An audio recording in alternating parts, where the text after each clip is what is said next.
Welcome back in. It's time for Money Tuesday. We know a lot of you have been planning financially to retire at some point. You probably got everything thought out, but maybe there's some variables that you have not considered that will impact your retirement. Joining us this morning with more perspective on that is Marshall Clay with the Welch Group. Marshall, good to see you this morning. Hey, good to see you, Mike. Yeah, I mean, I know a lot of folks who have retired and they did what they had to do in terms of watching what they need financially. But there are some things they didn't anticipate. Talk about some of those surprises people can run into. Yeah, so I think the big thing is there's a tremendous psychological shift that takes place when somebody leaves, work environment that they've been involved with, for decades. And then all of a sudden that sense of purpose and that sense of identity really goes away. I think we see it probably most often with professional athletes. They go and they live on the big stage for a really long period of time. And then all of a sudden they step away and a lot of them go into this sense of depression. And so there's definitely some planning, some sort of psychological planning that needs to take place so that you can replace that sense of identity and that sense of purpose. Yeah, I actually know some folks who ended up retiring. They're at the beach and a buddy of mine got bored. So he didn't anticipate getting bored. He thought, I'll just go fishing and play golf every day, but there's more to it than that.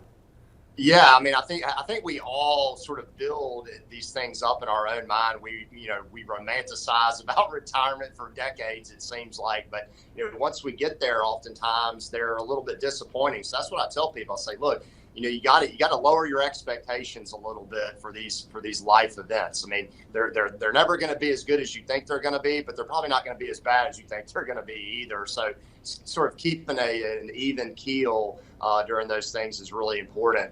And then, kind of getting in and developing some of those non-financial goals, I think is very important. I mean, you mentioned it. There are a lot of people that pursue jobs, for money. Which is sort of sad to say, but there's jobs out there that people always wanted to do, but they said, look, I think I got to take this other job because it pays me a little more. Or there may be some physical fitness goals or some travel goals that people have.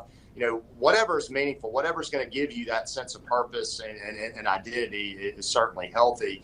And then you and I have talked about this many times before. I mean, you've got to have a written plan of action, and the key word there is written.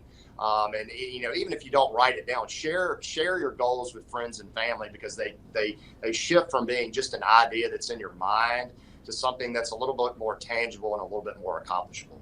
Now, Marshall, this isn't necessarily related to what you're talking about, but eventually when you get into retirement, we know that some people can have some health issues that come up that they didn't anticipate either. And what about long-term care planning as part of that strategy for retirement?